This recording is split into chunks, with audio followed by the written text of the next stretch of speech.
How to fix this app could not be installed because its integrity could not be verified. Let's get started. Launch your settings. Now scroll down, navigate to the option of screen time. Head over to the option of content and privacy restrictions. Make sure you have enabled for this option content and privacy restrictions. Now open this option iTunes and App Store purchases. Click on the option of installing apps. Check in for the option of allow. Then head back. Here you will find the section of required password.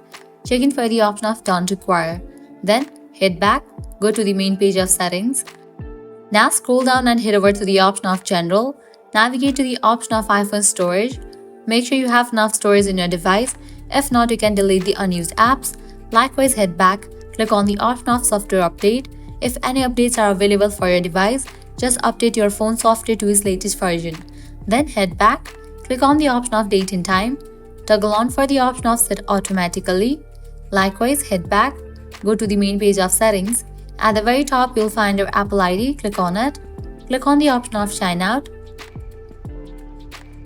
Now go ahead and type in your Apple ID password and then click on turn off. Then wait for a few minutes. Then you can log in back. By applying these solutions, your problem will be fixed. So this is how you can easily fix this app could not be installed because its integrity could not be verified.